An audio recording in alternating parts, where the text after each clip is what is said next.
Shalom, puji nama Tuhan, karena kemurahan Tuhan sampai saat ini kita masih bisa terpelihara dalam naungan Tuhan.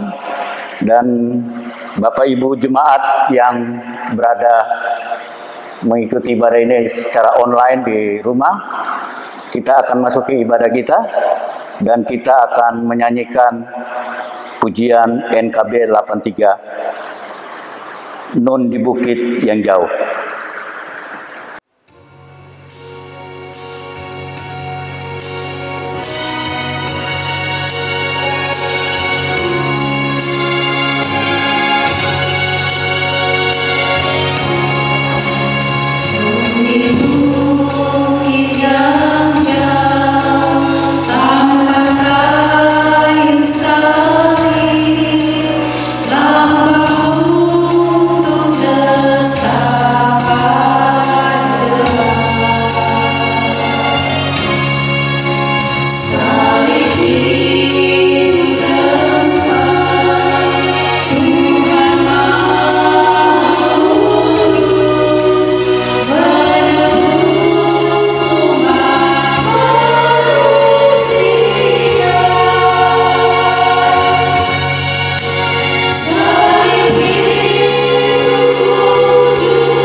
Jemaat Tuhan, kita habiskan ibadah kita. Pertolongan kita adalah dalam nama Tuhan yang menjadikan langit dan bumi, yang tetap setia untuk selama-lamanya dan tidak pernah meninggalkan perbuatan tangannya. Amin. Tuhan menyertai saudara-saudara Dan menyertai saudara juga. Kita akan baca nats pembimbing kita terdapat dari Filipi 2 ayat 4. Dan janganlah tiap-tiap orang hanya memperhatikan kepentingannya sendiri, tetapi kepentingan orang lain juga.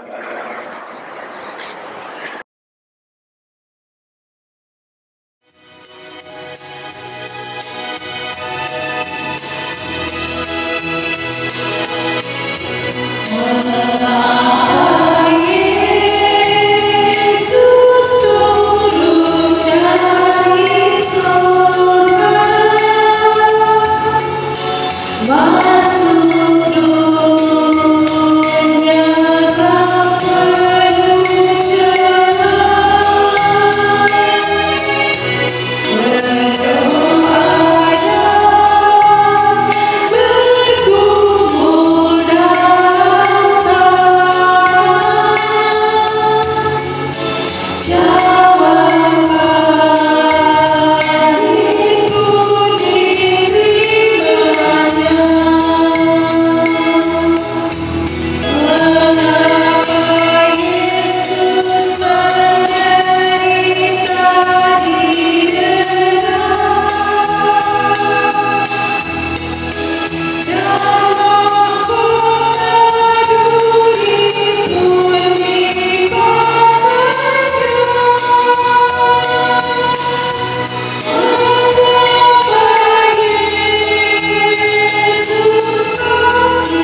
Jemaat yang dikasihi Tuhan Yesus, saya jemput berdiri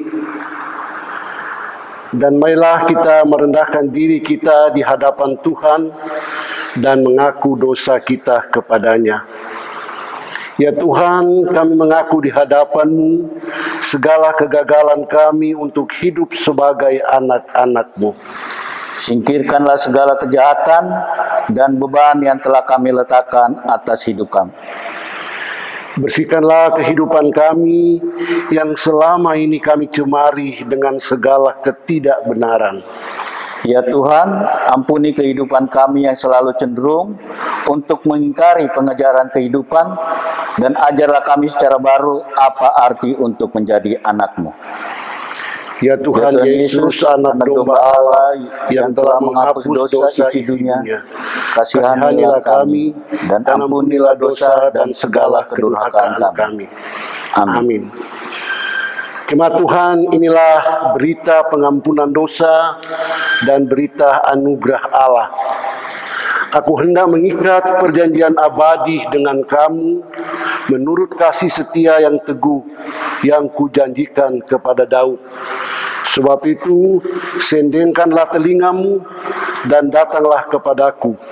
Dengarlah, maka kamu akan hidup.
Jemaat disilahkan duduk.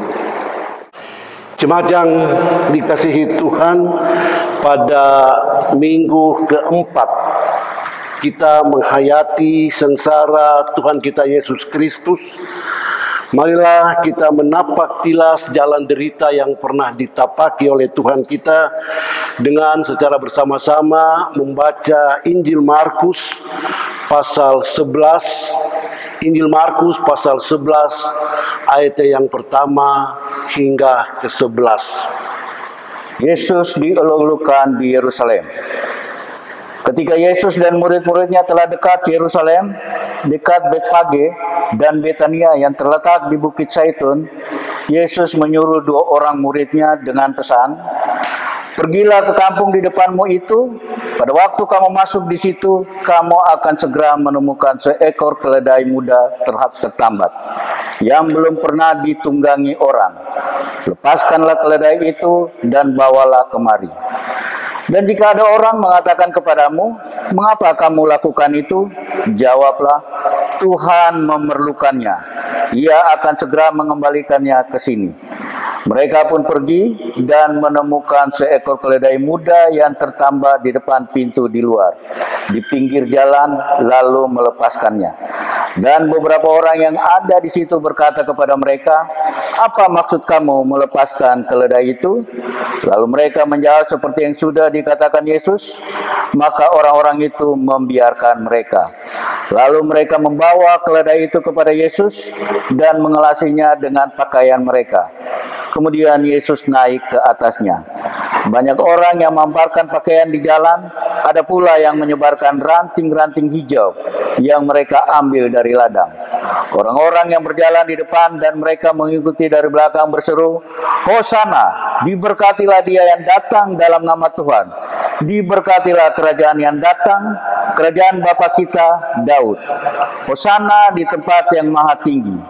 Sesampainya di Yerusalem, ia masuk ke Bait Allah. Di sana ia meninjau semuanya. Tetapi sebab hari sudah hampir malam, ia keluar ke Betania bersama dengan ke-12 muridnya.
Jemaat Tuhan, mari kita berdoa.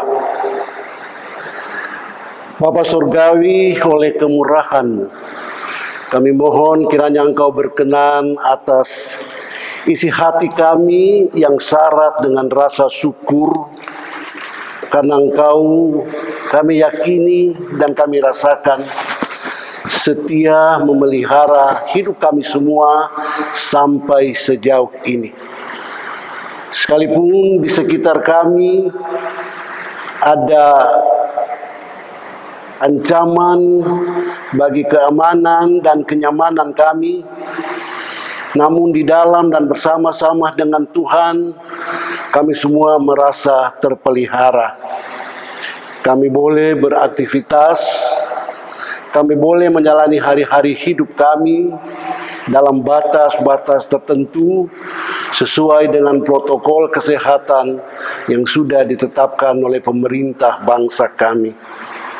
Termasuk hari ini ya Tuhan, secara khusus kami bersyukur karena kami kembali diperkenankan untuk boleh bersekutu, memanfaatkan hari Minggu yang disediakan bagi kami sebagai anak-anak-Mu untuk beribadah dan menyembah Engkau. Kami akan membaca satu bagian dari dalam Alkitab, ya Tuhan. Dan karena itu kami mohon, ya Tuhan Bapa kami di sorga, satukan kami sekarang dalam hati dan pikiran.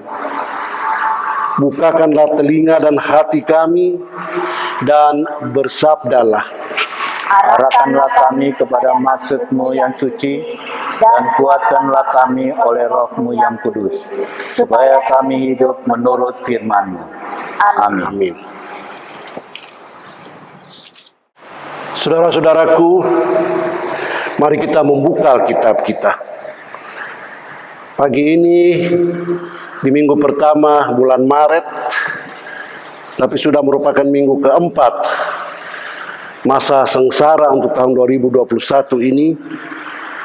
Majelis Sinode menetapkan pembacaan Alkitab kita dari surat Filipi.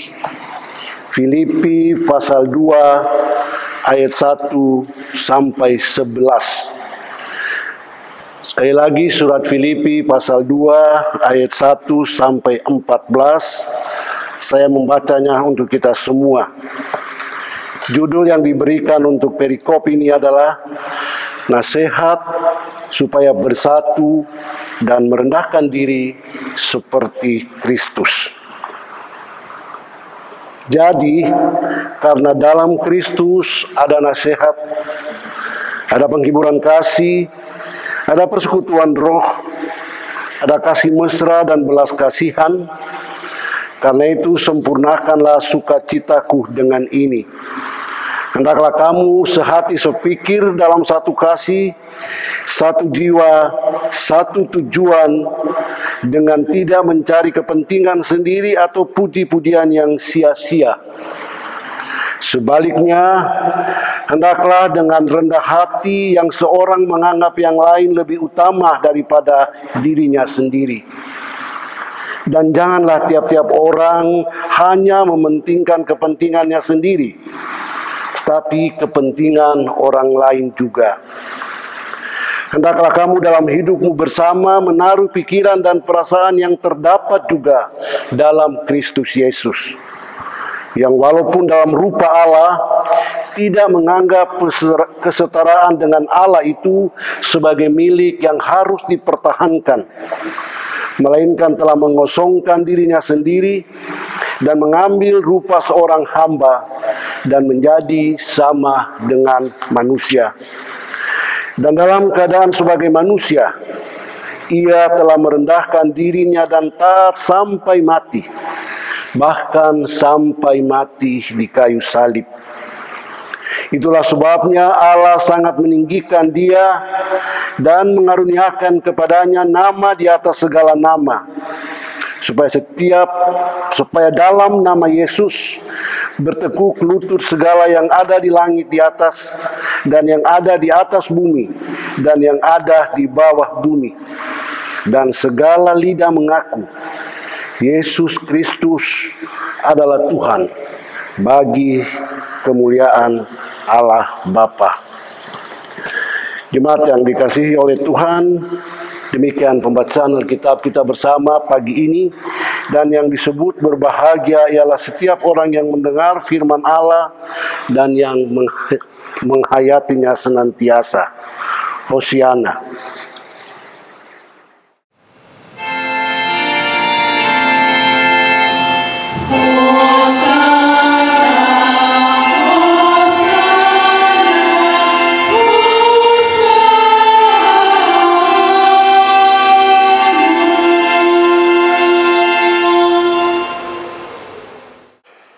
Jemaat yang dikasihi dan diberkati oleh Tuhan kita Yesus Kristus,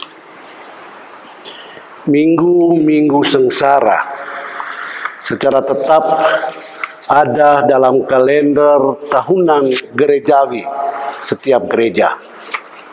Gereja kita, Gemis, malah mengalokasikan waktu sebanyak 7 kali setiap tahun, 7 minggu setiap tahun untuk minggu sengsara. Minggu-minggu sengsara itu disediakan bagi kita sebagai kesempatan untuk merenung-renungkan dan menghayat-hayati sengsara atau jalan derita yang dilalui oleh Tuhan kita Yesus Kristus. Tentu saja kita tidak hanya sekedar merenungkannya setiap kali ada kesempatan pada minggu sengsara seperti ini. Tapi kita juga memanfaatkan kesempatan ini untuk belajar teladan apa yang diberikan oleh Tuhan kita, dan karena itu menjadi contoh yang baik dan patut bagi kita. Tentang ini, saudara-saudaraku, tentang teladan yang diberikan oleh Tuhan Yesus, Rasul Paulus memberikan pengajaran yang sangat bernas, sangat berisi. Dan itu kita temukan dalam bacaan kita tadi. Filipi pasal 2, secara khusus ayat 1 sampai 11, dan di sana ada bagian yang kita namakan sebagai himne kristologi, pujian tentang Yesus sebagai Kristus, yang walaupun dalam rupa Allah tidak menganggap kesetaraannya dengan Allah itu sebagai milik yang harus dipertahankan, tetapi telah mengosongkan dirinya dan seterusnya, mengambil rupa seorang hamba dan menjadi manusia, mati dan seterusnya. Itu sebuah pujian tentang Kristus yang luar biasa. Dan itu diwariskan kepada kita dari tradisi Kristen mula-mula lewat kutipan Rasul Paulus dalam bagian yang kita baca tadi. Secara keseluruhan, perikop yang kita baca tadi diberi judul Nasihat supaya bersatu dan merendahkan diri seperti Kristus. Sebenarnya dengan judul seperti ini, saya kira sudah menjadi jelas bagi kita apa sebetulnya yang terkandung dalam bacaan kita tadi.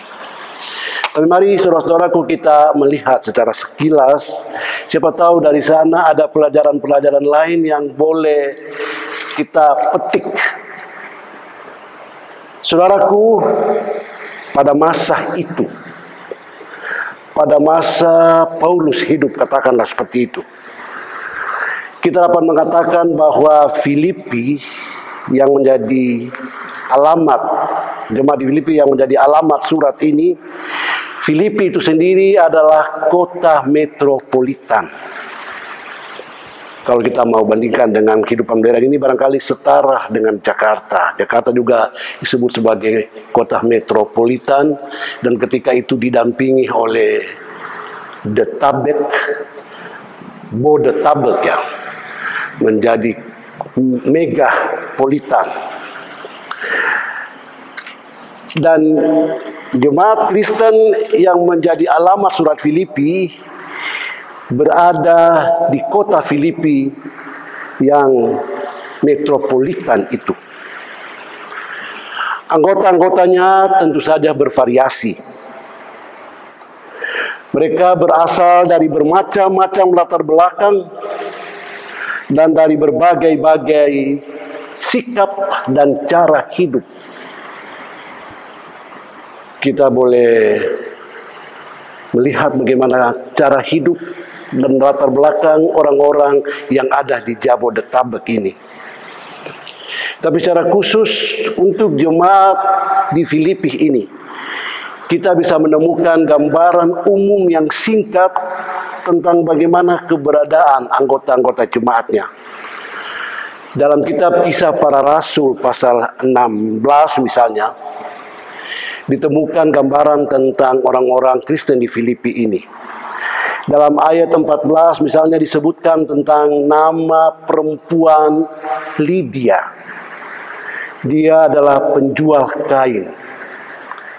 Dan kalau kita boleh modernkan sebutan ini atau profesi ini, kita bisa katakan bahwa Lydia ini adalah seorang business woman, seorang perempuan pengusaha, jual beli.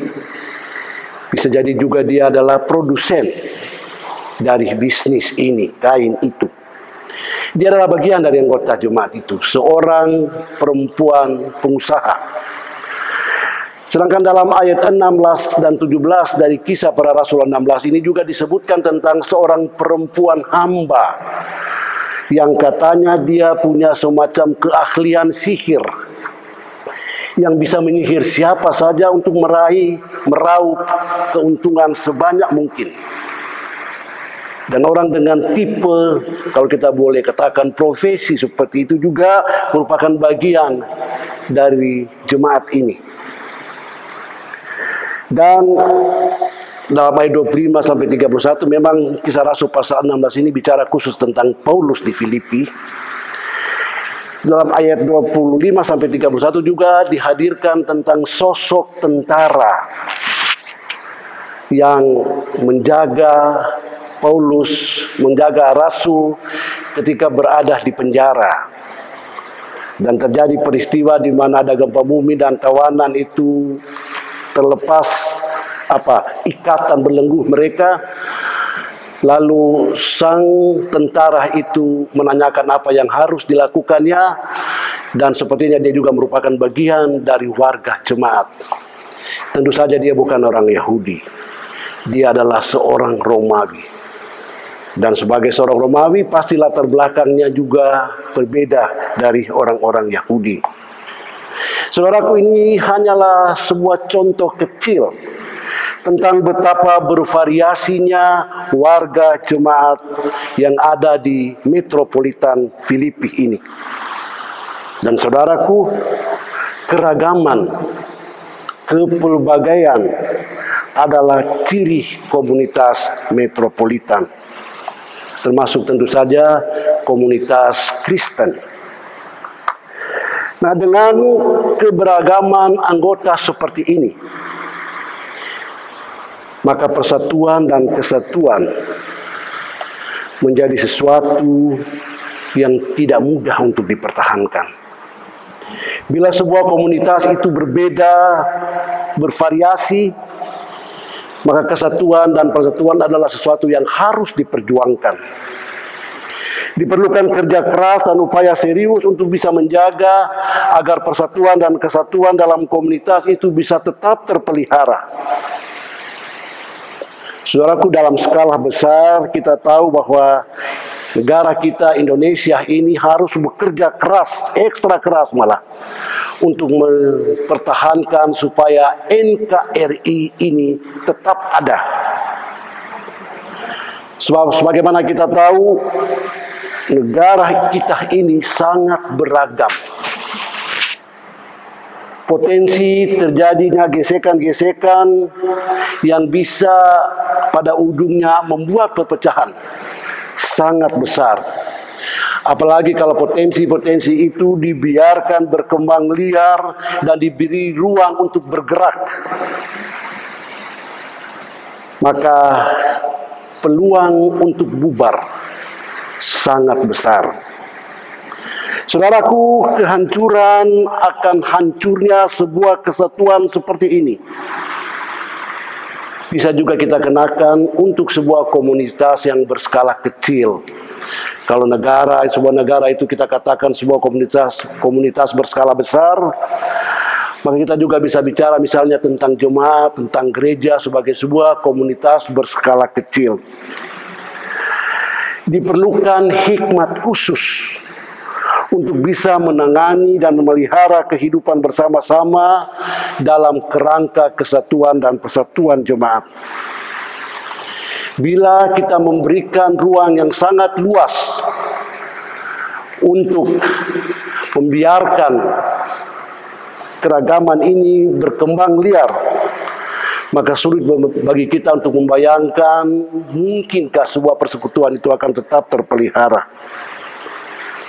Dan supaya bisa melanggengkan persekutuan dan kesatuan itu, maka patokannya bukanlah hanya pada diri satu atau dua orang saja, sambil mengabaikan orang-orang lain.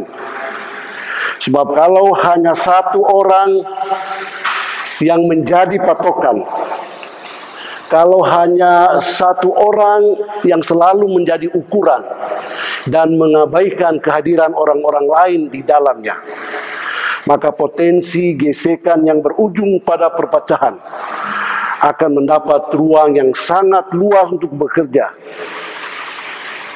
Dan ini sungguh mencemaskan. Dan karena itu perlu diwanti-wanti, jangan sampai terjadi.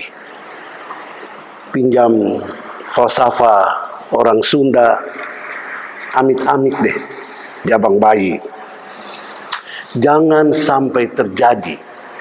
Nah, saudara-saudaraku, supaya hal itu atau kemungkinan terjadinya perpecahan seperti itu tidak terjadi dalam sebuah komunitas yang menyatu dan bersekutu, maka sekali lagi diperlukan hikmat untuk bisa menghandle, untuk bisa menangani kehidupan sebuah komunitas. Hikmat itulah yang kita temukan dalam bacaan kita tadi. Hikmat itu adalah teladan yang diberikan oleh Yesus Kristus, Tuhan kita, mawungi kita. Saudaraku, Tuhan kita itu adalah Tuhan. Atau Yesus Kristus itu adalah Tuhan. Semua status hebat ada padanya. Mau bicara soal pengetahuan atau intelektual, dia adalah maha tahu. Mau bicara soal kekuatan atau kekuasaan, dia adalah maha kuasa. Mau bicara soal finansial atau ekonomi, dia adalah maha kaya. Mau bicara soal harga diri, integritas, kehormatan, dia adalah maha mulia. Semua yang disebut maha ada padanya. Dalam banyak bahasa daerah agak susah menemukan padanan bahasa daerah untuk kata maha itu. Maha yang tidak ada tandingannya. Semua kelebihan, keunggulan, kehebatan yang serba di atas itu terkandung dalam kata maha itu. Dan Tuhan kita punya semuanya. Tidak ada sebutan maha yang tidak dikenakan kepadanya. Ia adalah serba maha. Bukan serba mahal ya. Serba maha. Tetapi dalam keserba mahaannya yang seperti itu, ia sedia dan rela mengosongkannya. Ia tidak berleha-leha dalam status yang serba maha itu. Tapi sebaliknya, sekali lagi, ia tinggalkan semua kemahaannya itu. Ia tinggalkan semua keserbamahaannya itu. Dan menjadi manusia. Bahkan mengambil status seorang hamba. Dengan semua jejak derita yang dia lalui. Tapi bagi siapa itu? Bagi siapa ia rela mengosongkan diri dan memikul jalan yang syarat dengan derita itu? Saya kira kita semua tahu jawabannya. Bagi orang lain, bukan bagi dirinya. Bagi manusia. Dan bahkan bagi dunia ini seanteronya. Untuk apa? Bukan untuk dia. Bukan untuk kenikmatannya. Sebab dia sendiri sudah punya kenikmatan itu dan dia tinggalkan. tapi untuk kenikmatan dan kebahagiaan, keamanan dan kenyamanan orang lain. Untuk kenikmatan, keamanan, kenyamanan manusia, dan kenikmatan, kebahagiaan atau apapun itu kita istilahkan secara gerejawi dengan sebutan keselamatan. Orang yang selamat menikmati semua kenikmatan, menikmati semua kenyamanan, menikmati semua keamanan, menikmati semua kebahagiaan, menikmati semua keberuntungan, menikmati semua komponen dalam kehidupan yang diberkati. Saudaraku, Yesus merendahkan diri. Ia rela menyerahkan semua haknya sebagai Tuhan. Dan ia sedia melepaskan semua statusnya yang maha itu. Ia lakukan itu karena ia taat kepada Sang Bapa. Ia lakukan itu demi kita. Saudaraku, merendahkan diri dengan semua pengorbanannya adalah sikap hidup yang ditunjukkan oleh Tuhan kita. Itulah teladan bagi kita. Itulah contoh yang pelajarannya harus kita petik. Ini adalah sikap hidup seorang hamba melayani. Seorang hamba tidak akan mengedepankan kelebihan dan keunggulan dirinya, sekalipun ia barangkali memang punya keunggulan atau kelebihan. Seorang hamba tidak akan memprioritaskan kepentingan dirinya, sekalipun dan barangkali juga pasti ia punya kepentingan. Kita tentu setuju semua kalau dikatakan bahwa Yesus itu memiliki kelebihan dan keunggulan. Tapi bukan aspek itu yang dikedepankannya ketika ia hadir di dunia ini. Malah semua itu justru diabaikannya. Saudaraku, orang Kristen adalah pengikut Kristus. Itu arti dari orang Kristen. Ada Christ di situ, ada Kris di situ.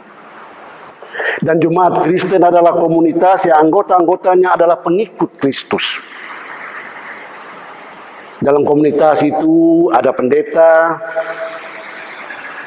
seperti saya, ada penatua, seperti Pak Ari Tindage, ada diaken, seperti Ibu Marhaeni, dan di sana juga ada pengurus harian, pengurus lengkap, dengan tugas-tugas struktural sebagai ketua, wakil ketua, sekretaris, wakil sekretaris, dan bendahara, barangkali juga ada wakil bendahara. Tapi warga jemaat komunitas Kristen bukan hanya terdiri atas orang-orang yang saya sebutkan tadi. Di sana dan bahkan mayoritas ada warga jemaat biasa yang tanpa status struktural. Tapi mereka itu juga adalah bagian integral dari sebuah komunitas.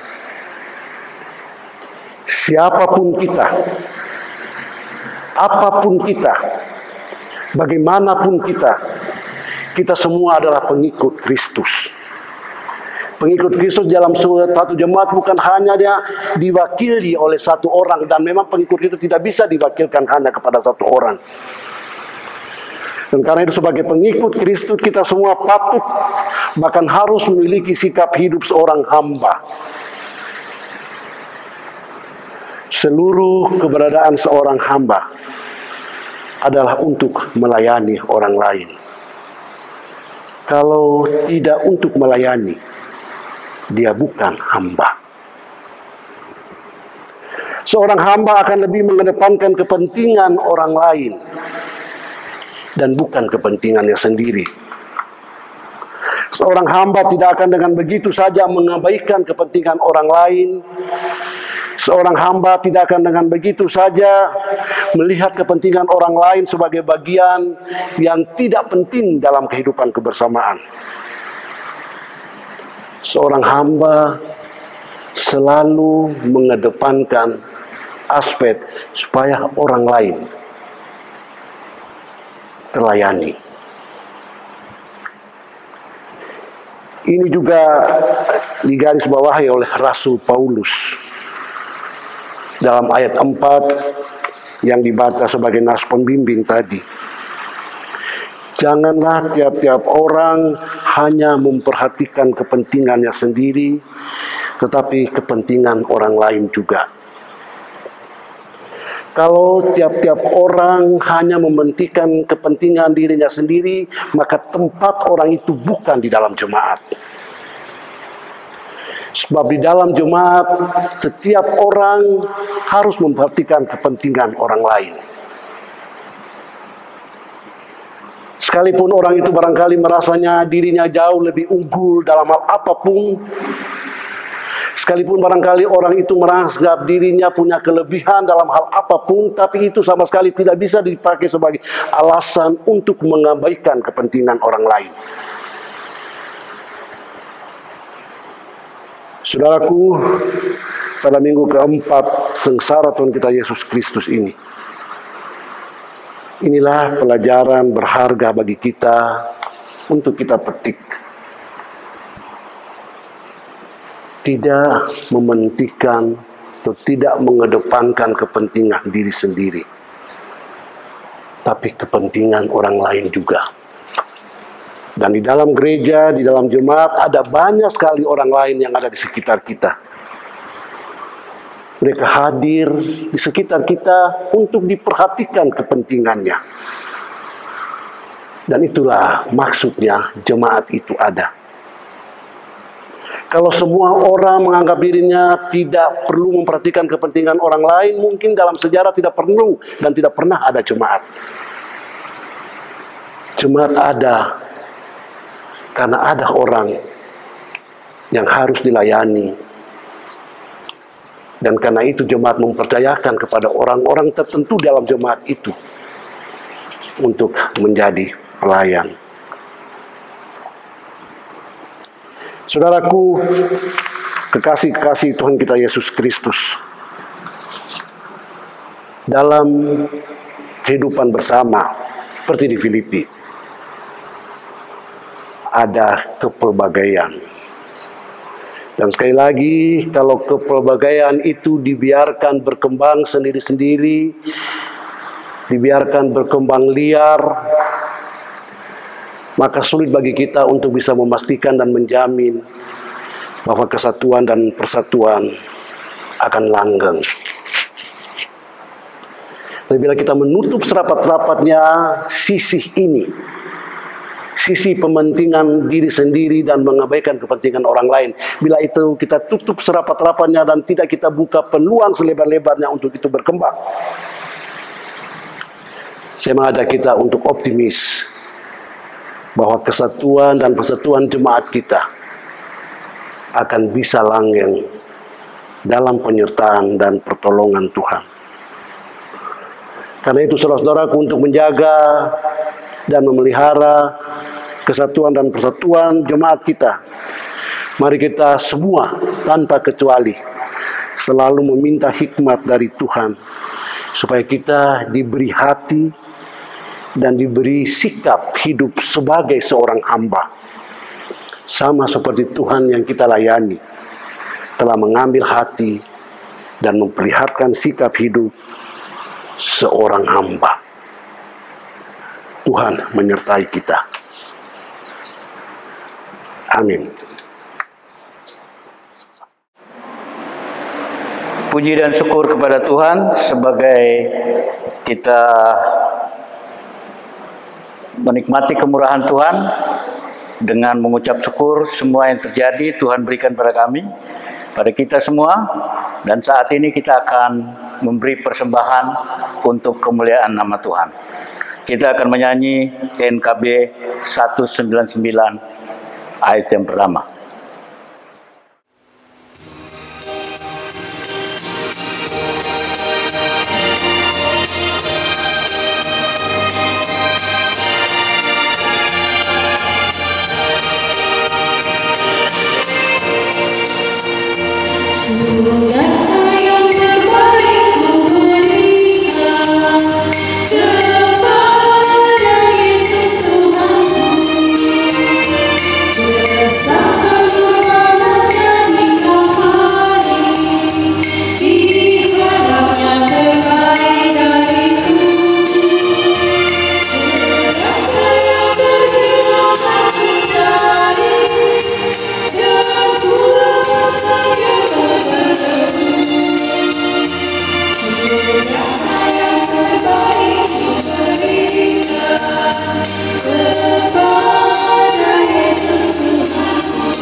Ya, kita akan berdoa persembahan.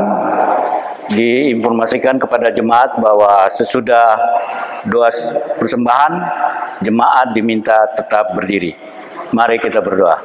Bapa dalam surga, kami ucap syukur Engkau begitu baik. Terima kasih kemurahan yang Kau berikan pada kami pada saat ini. Tuhan Yesus, terima kasih Tuhan, saat ini kami telah mempersembahkan bagian daripada yang sepatutnya Engkau terima Tuhan Yesus. Terima kasih persembahan ini, berkati tangan-tangan yang telah memberikan, berkati di Jemaat Gemis Depok yang akan mempergunakan ini sebagai kemuliaan nama-Mu. Di dalam nama Tuhan Yesus kami berdoa. Amin. Saudara-saudaraku, bersama-sama dengan sekalian orang Kristen di segala tempat dan di sepanjang masa, mari kita bersama-sama mengikrarkan pengakuan iman kita menurut rumusan pengakuan iman rasuli. Hendaklah masing-masing mengaku demikian. Aku percaya kepada Allah, Bapa yang Maha Kuasa, langit dan bumi, dan kepada Yesus Kristus, anaknya yang tunggal Tuhan kita, yang dikandung dari Roh Kudus, lahir dari anak darah Maria, yang menderita di bawah pemerintahan Pontius Pilatus, disalibkan, mati dan dikuburkan, turun ke dalam kerajaan maut. Pada hari yang ketiga bangkit pula dari antara orang mati, naik ke surga, duduk di sebelah kanan Allah Bapa yang Maha Kuasa, dan akan datang dari sana untuk menghakimi orang yang hidup dan yang mati. Aku percaya kepada Roh Kudus, gereja yang kudus dan am, persekutuan orang kudus, pengampunan dosa, kebangkitan daging, dan hidup yang kekal. Amin.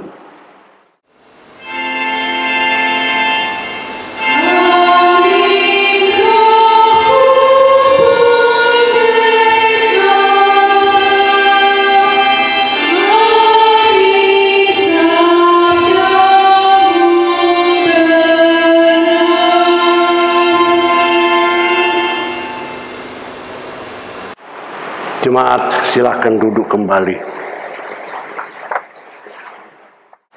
Kita berdoa syafaat.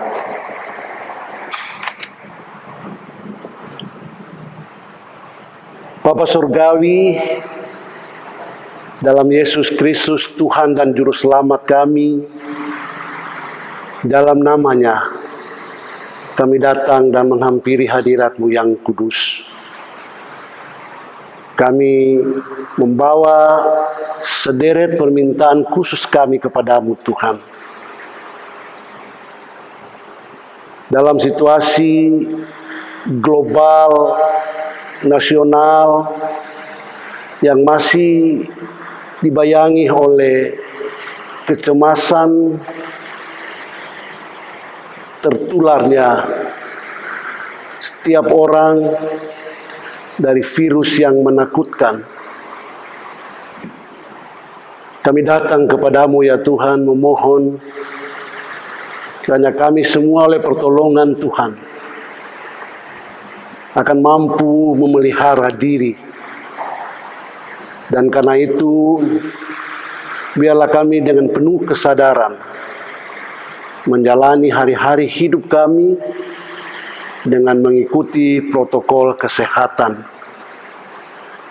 Bukan hanya itu ya Tuhan, kami juga kiranya dengan penuh kesadaran dan tidak menolak bila tiba gilirannya bagi kami untuk memperoleh vaksinasi. Biarlah bekal imunisasi tubuh kami ini bisa kami pahami sebagai cara Tuhan membantu kami menjaga dan melindungi kami. Kami berdoa ya Tuhan untuk bangsa kami, pimpinan bangsa kami ini di semua aras.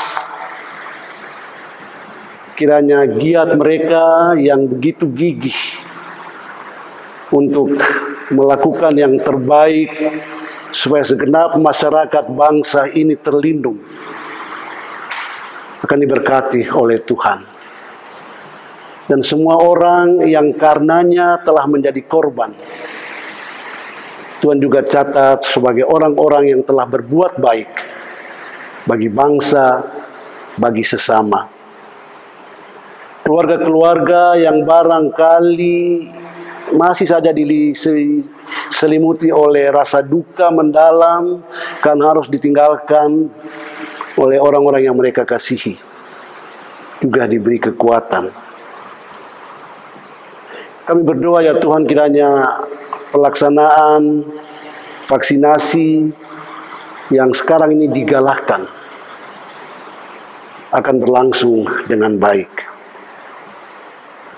Ini ya Tuhan, kami mau berdoa secara khusus untuk kehidupan bersama kami sebagai satu jemaat di tempat ini dan di lingkungan gereja Masehi Injili Sangit Telau dalam semua tingkatannya. Kiranya kehadiran gerejamu ini dirasakan manfaatnya bukan saja oleh warga jemaat, tapi juga oleh warga masyarakat yang berdampingan dengan kehadiran gereja dan jemaat-jemaatnya. Kami berdoa ya Tuhan untuk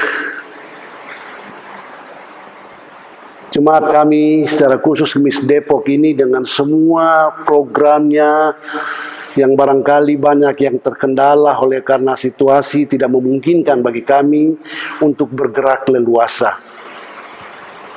Biarlah kami diberi hikmat secara khusus untuk bisa merancang dan karena juga bisa mengeksekusi terobosan-terobosan baru sekalipun di tengah-tengah situasi yang tidak aman ini.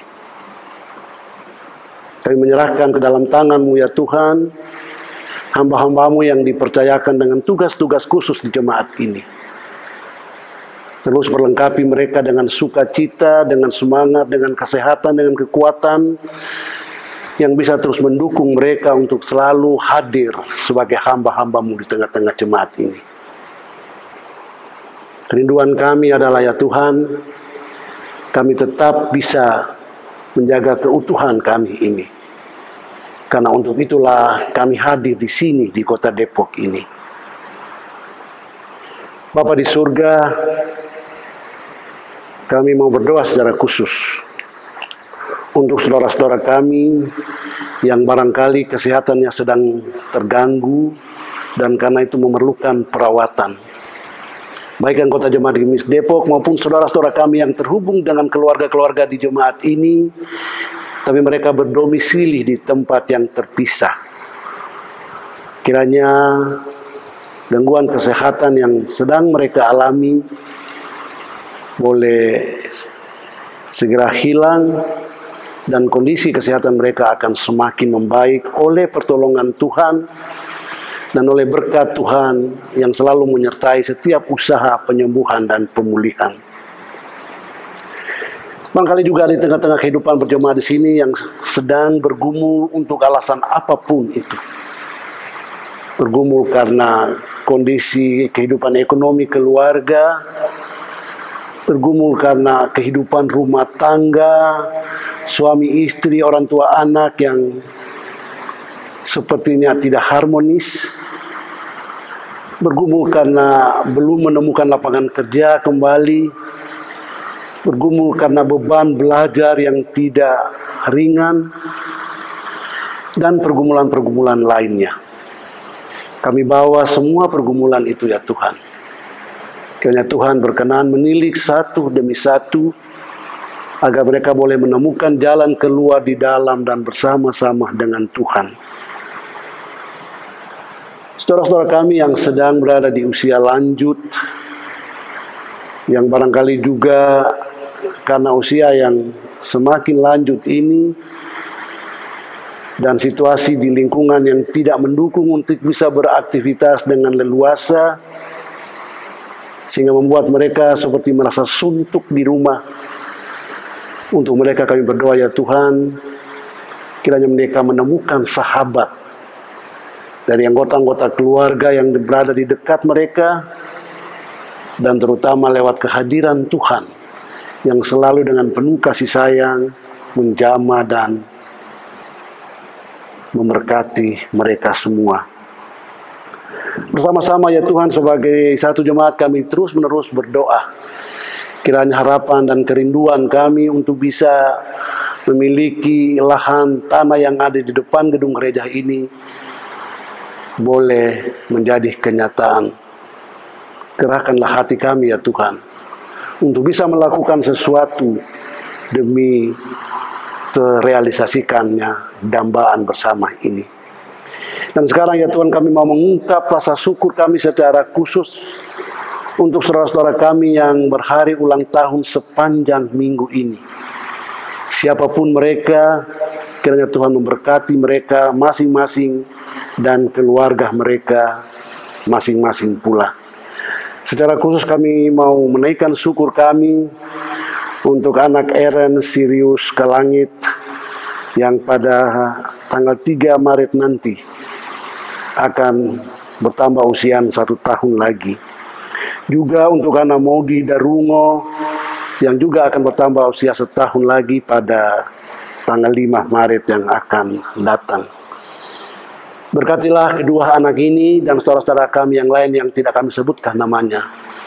Berkatilah kedua anak ini dalam proses pertumbuhan mereka. Berkatilah kehadiran mereka di tengah-tengah keluarga supaya menjadi sukacita dan kebahagiaan tersendiri bagi keluarga.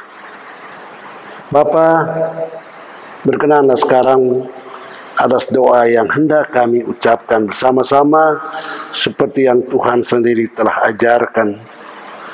Bapa kami yang di surga, dikuduskanlah namamu, datanglah kerajaan-Mu, jadilah kehendak-Mu di bumi seperti di surga.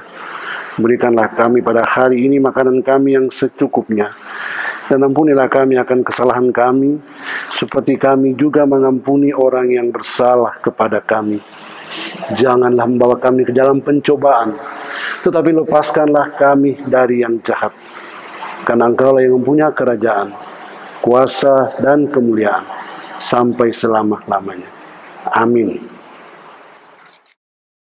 Bapak Ibu, saudara-saudaraku yang dikasihi oleh Tuhan kita Yesus Kristus, kita akan akhiri ibadah kita minggu ini, dan untuk itu saya jemput kita semua berdiri.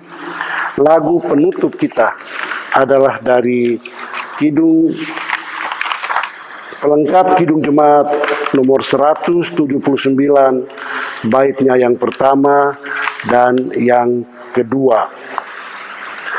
Kasih paling agung.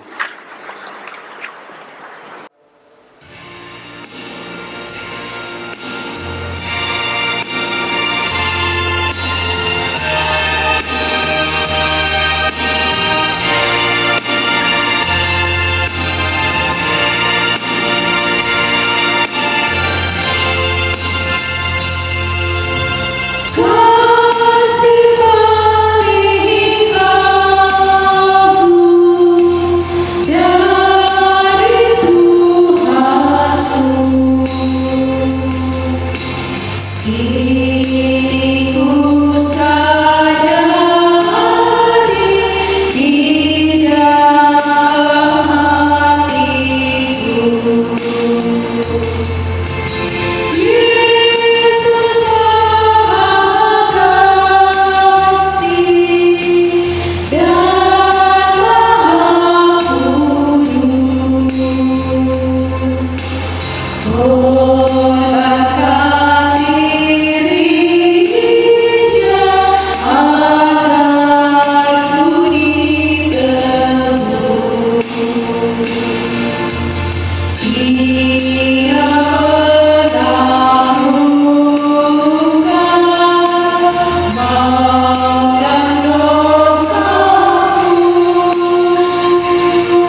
Saudaraku, arahkanlah hatimu kepada Tuhan Allah, jalanilah kehidupanmu sehari-hari dalam damai sejahtera Tuhan, dan terimalah berkat Tuhan.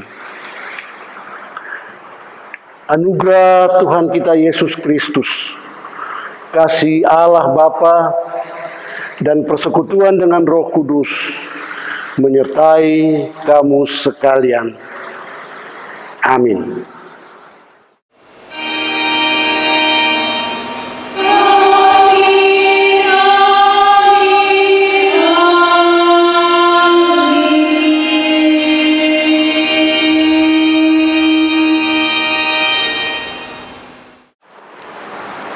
Jemaat, silakan duduk kembali. Demikian ibadah Minggu Sengsara keempat Jemaat Gemis Depok. Selamat hari Minggu.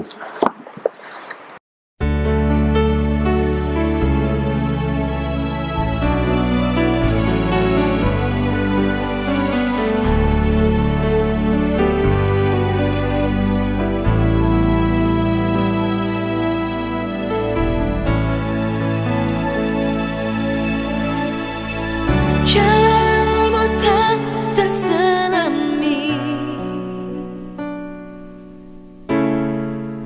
oleh setiap hati kami,